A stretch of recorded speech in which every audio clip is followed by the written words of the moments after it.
Yo, what's up, Pokepals? Rare Boy here, and I'm back with another impossible Pokemon challenge. Today we're going to find out if it's possible to beat Pokemon Fire Red with only a Truant Durant.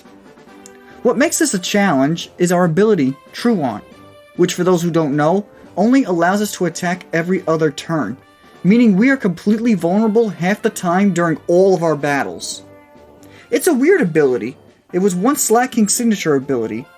It was a way to balance out his legendary stats, but on Durant, it just seems kinda silly, especially when you see how frail we are from a special defensive standpoint. Aside from our special defense, our stats are really good. Between great speed and attack power, Durant can really hold his own. Before we can even begin our challenge, we first need to import Durant's spray into our ROM of Fire Red. For this run, I replaced Celebi, since we would not run into a wild or trainer-owned Celebi during a normal playthrough of Pokemon Fire Red, making for the most authentic experience. Next thing I do is edit Celebi's internal data so that it becomes Durant.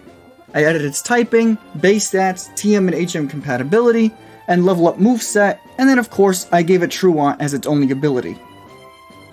Now that Durant is in our game, let's review the rules of the run. The first rule is that I'm only allowed to use Durant in battle. We are allowed to capture other Pokemon for HM usage, but they cannot assist Durant by any means. The second rule is that I'm not allowed to use items in battle. Held items such as leftovers are okay, but using items such as X items or Hyper Potions are banned until the battle has ended. And finally, no glitches or exploits will be used to complete this game. It's just a normal playthrough of Pokemon Fire Red but with the Durant. With the rules explained in our Durant in-game, let's jump into some gameplay. The first thing I do is pick up Durant from Professor Oak's lab. For this run, I replace Bulbasaur so that our rival takes Charmander for even more of a challenge. Now, some of you may have already seen a glaring weakness in this run, that being the champion's Charizard. One Fire Blast will for sure obliterate Durant, will it not? And you're absolutely correct. Here are the damage calcs that I did for the literal best case scenario with our Durant being at level 100, having 31 IVs and 252 EVs in special defense, and having a nature that boosts his special defense. For our opponent's Charizard, he has 0 IVs and EVs in special attack, and has a hindering nature for his special attack. Even with this perfect scenario, there's a 79 to 93% chance we get O-Code by Fire Blast. Well, what about if I replaced Charmander instead of Bulbasaur, and he got Blastoise? In that case, he'll have an Arcanine by the time the champion fight rolls around, and that's even worse because Arcanine has Flamethrower as opposed to Charizard who only has Fire Blast. You see what I'm going for here? If I make it to the championship fight with this little Durant, I'm literally banking on Charizard missing his Fire Blast because that is the only foreseeable way I see us winning this challenge. We'll cross that bridge once we get to it, but for now, I name our armor-covered ant Kevin, because Kevin Durant. I take a look at his stats, and he has a hasty nature, so more speed but less defense, which isn't great. With Durant on the team, it's time to conquer the Kanto region. Unfortunately for us, the earliest Pokemon to grind special defense EVs off of isn't until Vermilion, where we can find wild Drowsies. Our next best stat to train up is our HP stat, which we can farm HP EVs off of these wild Caterpie. I also plan on maxing out my attack stat with the help of Mankey. I want to max out both my attack and HP, so when I encounter a fire type, I can not only take a hit, but deal a strong attack back to hopefully OHKO any and all threats. While grinding, I actually ran into a shiny Rattata. I managed to capture her and name her Good Luck, which is what I hope she'll bring to us. Funny, I would have thought I'd find a shiny in Gen 2 where the odds are higher, but this is the first shiny in the Impossible series. After putting Mankey and Caterpie on the endangered species list, I take on Brock at level 25. Thanks to learning Metal Claw as a level up move, we breezed our way through the first gym as we prepare ourselves for the road ahead. Next up is a rival fight, and thanks to getting Rock Tomb from Brock, we completely shut him down without taking a hit. Having a rock move on Durant is going to be crucial for when Charmander becomes a Charizard. Misty's battle really put Truant's negativity on display here, as we almost get taken out by Starmie because we couldn't OHKO it, and on turns we were slacking off, she healed up. We were able to outmuscle her thankfully, but without those HP EVs, this one would have came too close to call. Our rival fight on the SS Ant showed me what a problem this challenge is going to be when Charmeleon's Ember did over half damage to us. Thankfully, we were able to OHKO him with Rock Tomb, but if I missed, which I'm sure I will at some point, this match is an easy victory for him.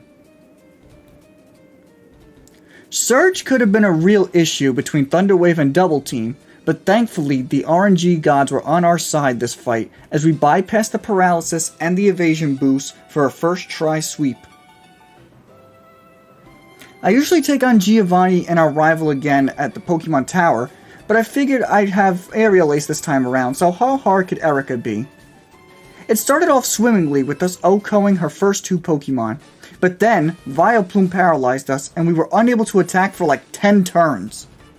Thankfully, we quad resist her attacks, and we won the fight effortlessly, but paralysis is a real pain in the Azurill. Giovanni wasn't bad for once. Kanga still eats our attacks for breakfast, but thanks to our typing, she wasn't a threat to us this time around for an easy victory. Another rival fight, and this one wasn't bad. Charmeleon didn't attack us this time around, instead he opted for Smokescreen, which forced me to use Aerial Ace for the rest of the match so I didn't run the risk of missing any of my attacks. With this victory, we're on to the 5th gym. Koga's match wasn't hard, it was just extremely annoying. Since we're a Steel type, it means he has literally nothing to hit us with. The only thing Koga could do was raise his evasion with Minimize and lower our accuracy with Smokescreen. But thanks to Aerial Ace, we bypass everything for one of the easiest matches on this channel. At Sylph Tower, our opponent's levels have finally caught up to us, as we can no longer OHKO Pidgeot, and Charizard now has Flamethrower for an easy one-shot against us. Not even at level 62 were we able to withstand a Flamethrower from Charizard. This isn't looking promising. At level 76, we finally won this fight, but not because we survived Flamethrower, it was instead because Charizard went for Scary Face. Honestly, I'm just glad I got through this match. We aren't in the clear yet though, as Blaine's match is lurking right around the corner. Aside from a miss here and there from our Metal Claws, we took out Giovanni one more time and unlocked Sabrina's gym, who we completely swept away with our ridiculous attack stat. She also couldn't do much to us offensively because of our Steel typing. I'm sure you've all been waiting for this moment, haven't you? Well, we made it to Arcanine on account of Ponyta and Rapidash both missing their Fire Blasts, which gives me hope for the champion fight. But Arcanine doesn't play around and drops us from full health. I retried this fight several times at this level, and this was my best attempt. We survived a Fire Blast from Ponyta and avoid both Rapidash and Arcanine's Fire Blast, but my Rock Tomb isn't strong enough to OHKO Arcanine, which means it's back to the old grind. Many attempts later, at level 90, we finally win this fight. We avoided Ponyta's Fire Blast yet again, but we got slammed hard by Rapidash. For Arcanine, we finally dodged his Fire Blast and ended this nightmare of a battle with a crit Rock Tomb. For a move with only 75% accuracy, you wouldn't believe how many times I got hit by it.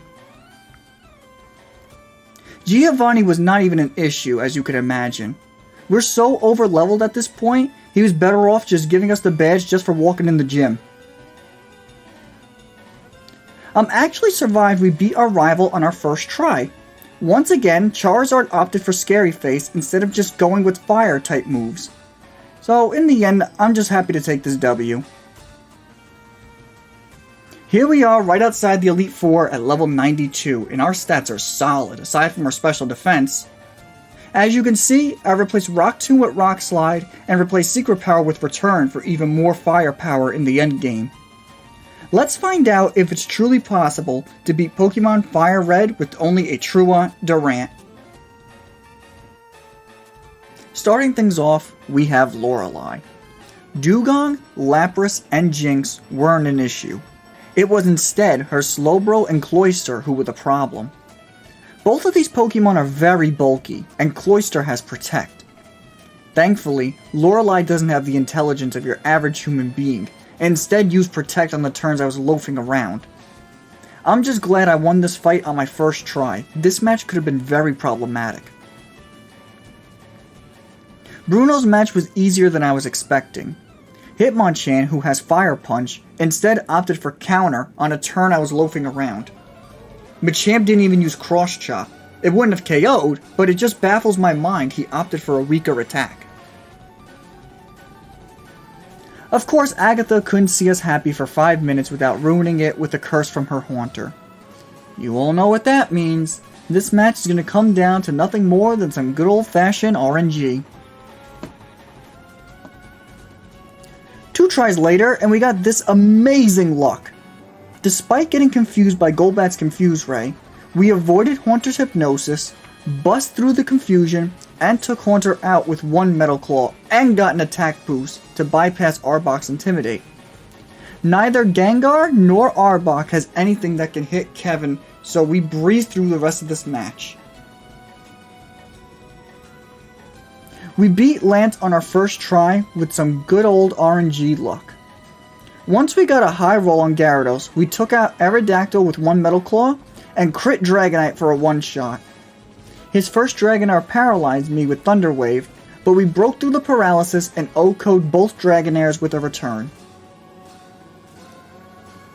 This match, ladies and gentlemen, this match was the most stressful matches of my life. Let me give you a blow-by-blow on what transcribed here. We O-code Pidgeot with return. On this attempt, we avoided Charizard's Fire Blast and O-code him with Rock Slide. We avoided Rhydon's Scary Face and O-code him with the Metal Claw. Gyarados survived a Rock Slide and was healed up, which forced him to assault us with Hydro Pumps and Dragon Rages before finally going down. Alakazam landed a weak Psychic on us before going down to a crit return, and then there was Exeggutor. We avoided his first Egg Bomb as our Aerial Ace lands him just above red health. We then avoided Sleep Powder, but because he caught us slacking, he was able to land his second one on us. While we were asleep, he landed 2 Egg Bombs on us, one of which was a crit, which left us with only 12 HP left. We wake up after the crit, but we were loafing around as we avoid yet another Egg Bomb, and finish the fight with one final Aerial Ace. That has to be one of the hypest endings on this channel. With this victory, Kevin Durant is registered into the Kanto Hall of Fame, and with that, I am pleased to announce to the world that it is possible to beat Pokemon Fire Red using only a Truant Durant. I hope you all enjoyed this challenge, as it was certainly a roller coaster of emotions for me playing it. For our next impossible challenge, we're heading back to Johto to find out if it's possible to win with only a Duskull, so if you don't want to miss that challenge, be sure to subscribe and stay tuned. Also, be sure to leave a like on this video if you enjoyed it, and leave a comment telling me what your favorite part of today's run was. This has been your boy Rare Boy, and I'll catch you all in the next one. Peace! Red, white, and blue.